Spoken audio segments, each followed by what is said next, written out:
Tonight we begin with, of course, the latest on the DeAndre Hopkins sweepstakes. D-Hop is an elite guy. You and I, we want to go with DeAndre Hopkins right away. It makes sense to go get D-Hop. We lost Juju. We lost Harvey. Those are veteran guys. Yeah. Bring him in. D-Hop. The Kansas City Chiefs are on the clock. They trade their fourth-round pick for DeAndre Hopkins. Could you imagine the pandemonium going on in there? D-Hop. That's what I would want. Shoot, why would I'm like, hey, D-Hop. Before you even name anybody else, D-Hop. So a report came out from NFL insider Albert Breer that NFL teams believe that the Cardinals will release DeAndre Hopkins.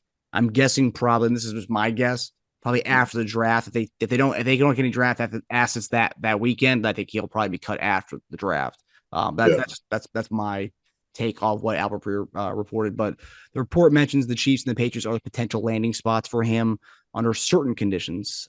So in order for the Chiefs to acquire Hopkins, he would need to accept a significant pay cut and play on a Juju Smith-Schuster type deal from a year ago. Meanwhile, the Patriots, who have a boatload of cash, will only take on his contract if they would pay no draft picks for him. So my question to you is, when you hear that he potentially could get cut and then you hear about what we want, a pay cut, do you think this makes it more likely that he comes to Kansas City, or is it less likely that he comes to Kansas City? Oh, man. Well, I'll say this. All these different reports that's coming out. Okay. If Arizona was trying to shop him around for a couple of draft picks and they weren't able to get him, and they don't want to pay, the heavy pick or the money for DeAndre Hopkins, and then releases him. Hey, look, I've said before, I'm one of those. I'll go get us a basket. We go scoop that joker up. Okay, go scoop him up. And so when you say significant pay cut, what does that mean? Right? Maybe he's not going to get the 17 or the 19 he was looking to get. So I don't know. Is it 14? Is it 12? What is he willing to pay for? This is one thing I do know. The Patriots, who just signed Juju, and I would say that D-Hop is probably another tier higher than Juju on this spot. And like you said, they got the capital to go get him. If they had a chance to go get DeAndre Hopkins, they might just do that. They might just go and go get him. They make some changes, they make some moves. We know we've seen DeAndre Hopkins talk to Belichick. We've seen what he could, what he can definitely bring to an offense. We know that. We one of the prolific wide receivers, for the last, like I said, 10 years. So will the Chiefs be able to get him? I think if he's weighing everything, if a team is looking to win a Super Bowl right now and has that ability, the Chiefs are the team. Without a doubt. Why not go to the team that just won it last year, a couple of years ago, and then come back here and still has the best quarterback in the league, okay? The great offensive mind with Andy Reid, up-and-coming young defense, and a great place to play, as far as fan-wise. I mean, D-Hop would absolutely fit here, no doubt about it. And with the young guys that you have in the room right now, he'll just bring a lot to the table. He just would. So, like I said, if this was me, do I think that for the Chiefs, is it more likely they get him before New England? I don't know. It's a possibility. Just depends on what we talked about, like we said, what the money is going to be, right? What does that mean? Mm. So I know we're playing just trying to predict it a little bit. So let's say it's around 10, 11 million, and we look for ways to try to, create, I think we create about 5 or 6 more million in order to get them. But you also have to factor in the amount of draft picks we're going to have to, have that money to kind of sign those guys. But let's say we figure that out. If you were D-Hop, just talking about situation, you're getting up there in years. He probably has 2 or 3 more years in his where he's at right now in that tier of being that top receiver. Right. Do you want to go to New England where they have this whole? Because there's right now apparently the reports are that New England's shopping Mac Jones and they might want to go to Bailey Zappi. New England, Belichick's been great in his last 25 years. His rings speak for itself, but like where they are right now isn't what New England was 5-6 years ago. This is a different type of New England. And so you may take a little bit less, but you're also contending for a championship. Now, I guess I'm just going to ask you at this point in his career, how important is the money, or how important is the ring over the money at this point in his career? Or, I mean, I guess it depends on the guy, but I mean, the money is king. Money is king. The Super Bowl can never take away from it. And so if we're just talking maybe $1 million or $2 million here or there between the decision as far as going to Kansas City and Belichick wanted to give him another $3 or $4 million, I think D-Hop would like to come, more than likely would come to Kansas City. I really do. I think he's done well for himself, his career, as far as like, getting paid. So he has the money. So to me, I think if anything, working some incentives, right? Kind of sweeten the deal. That way it's like, okay, well, look, D-Hop, you do this, then you get paid that, right? I think you could probably lure him then in with something like that, more so than just, outright like, okay, we're just going to give you, let's just say $11 or $12 million. And I'm thinking Belichick is probably thinking around about the same, about 12 million, 13, depends on what it is. But it's all like, incentive laden to make sure that he's made up to like 15 or 16. Okay. But it had to be something that he's going to do on the field. It's going to be spectacular. He can absolutely do it, especially with Patrick Mahomes throwing him the football. No doubt about it. So to me, man, I think it would just be in his best interest this late in his career to come to a team like this to win a Super Bowl. Not to mention how much it would help the Chiefs, just establishing that legacy. Let's not forget that too, right?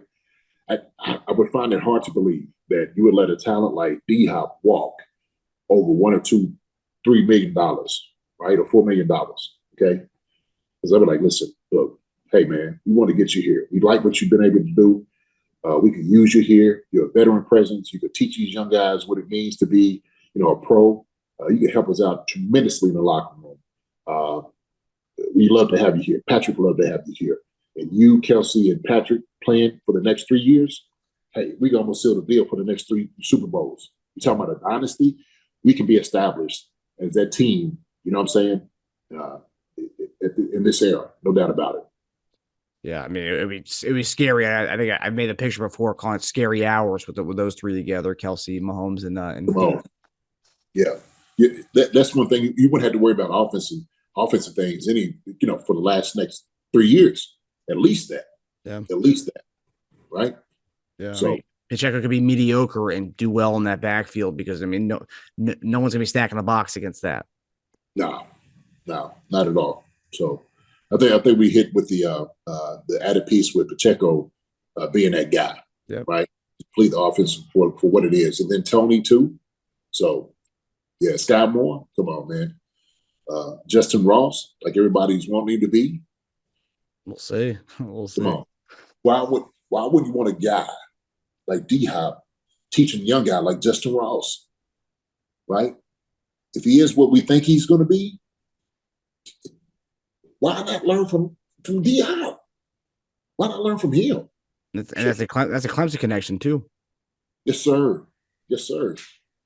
So it just makes sense. It makes sense.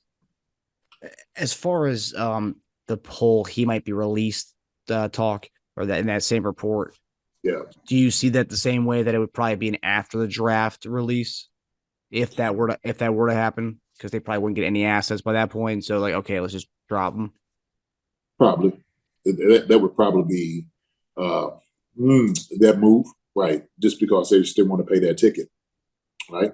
And so to them, if they're not necessarily making a splash, and then of course in this draft, if they're getting a couple of receivers and stuff like that, and want to bet on the younger guys, and instead of paying this exorbitant amount of money for this receiver, then that might be the way to go, right? Because I don't look, Arizona's not in contention right now. They're not. And so what they're doing is they're rebuilding for the future. They're probably, they're projecting, I'm sure, 4 or 5 years down the road, to have a team ready, seriously. And so they got a whole lot of situations out there in Arizona they need to figure out. Yep. Yeah. A lot of things going on over there. Yes, it is. From the top of the organization all the way down. You ain't kidding. You are not kidding. Yeah, and like you said, yeah, D-Hop doesn't really fit that window. And teams like that who want to get younger and with a big contract like that, they're going to try to do whatever they have to do to shed it. and if that is releasing him, like the report says, then yeah, I could definitely see that. Yeah. Back to the drawing board. Like, hey man, we gotta know this guy. So we're gonna get no draft picks. Hey, D, I appreciate you. But we're gonna go ahead and we're gonna draft plans. Start anew. Yeah, and the whole, I get he's making a good amount of money, but like it's not that crazy what he's making, and it just goes to show you how teams this year just not wanting to spend. No one wants to spend money this year. It's kind of one of the weirdest years I've seen. You saw the first 2 days of free agency. Yeah, you saw some spending. There wasn't that much overspending. I didn't see anybody who like broke the bank this year. Like, yeah, guys got big contracts, but it wasn't like, oh man, he got that much money.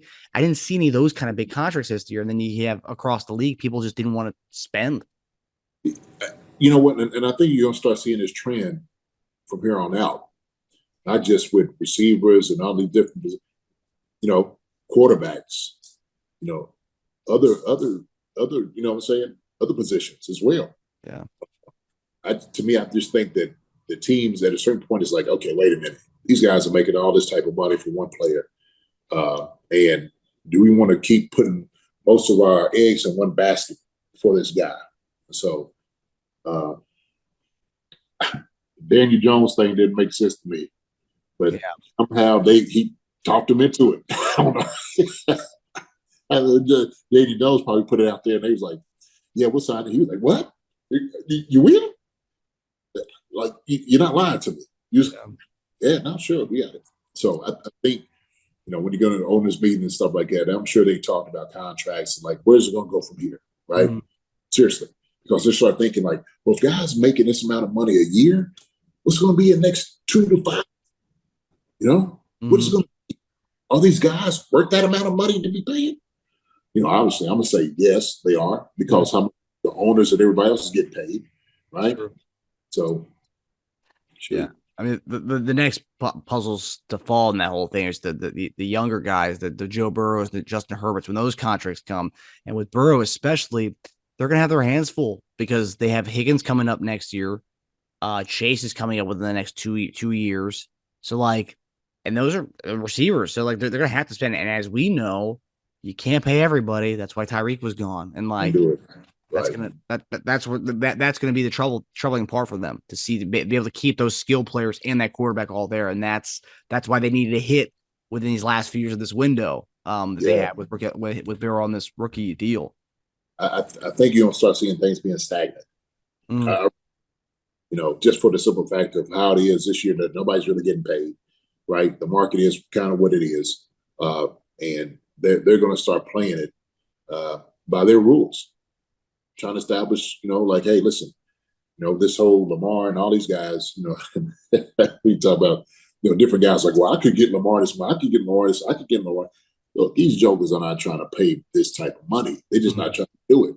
And so when you start seeing the wealth of talent coming out of college, I think teams are really starting to look toward the younger side of things to get their franchises going. I really do. Yeah. Yeah, I mean, and you could take a page out of what the Chiefs did last year with the whole thing, kind of getting this whole draft picks from one of your top tier players, and then kind of retooling it a little bit and getting far, and then you see what that happens, and you got guys who, in the 4th round were starting for you in the Super Bowl and stuff. So, yeah. I know easier said than done though. You got to hit on those picks. I mean, it's like a double-edged sword. Because the Chiefs benefit off doing something like that, but all of a sudden everybody wants to copycat what the Chiefs have done, and they the formula to be successful. And if not, they're sitting there saying, "Well, shoot, we're not just spending money on these guys or 1 or 2 guys. We can go get a bevy of different guys." And it all depends on how much these front office guys trust their scouting department, and that's what it comes down to at the end of the day. You could say we got lucky in a way, but also they obviously trust their scouting department to we can get 4 to 5 picks from Tyreek Hill and we can make something out of that, and it worked. Not to say it's going to work for everybody, but it worked. Right. Well, I told you, man, it's funny we talking about the Patriots and you talk about everybody was trying to emulate what they were doing in the past. Belichick getting guys and no-name guys in certain positions. But then we realized that also, too, that the reason that was happening was because that dude that was throwing the football. Yep. And a great defense he was putting together. Yep. He wasn't taking a lot too. I mean, he kind of did with the Mahomes model where, he extended it for, every year he restructured it, but Mahomes did 10 years of you can move it around however you want to so we can win. Right. Hi, everybody. Thanks for watching. Subscribe here to get the latest from the show. Also, be sure to check out the best clips from Chief Concerns. And if you prefer to listen to the show, subscribe and follow us on Apple Podcasts, Spotify, and anywhere else you get your podcasts.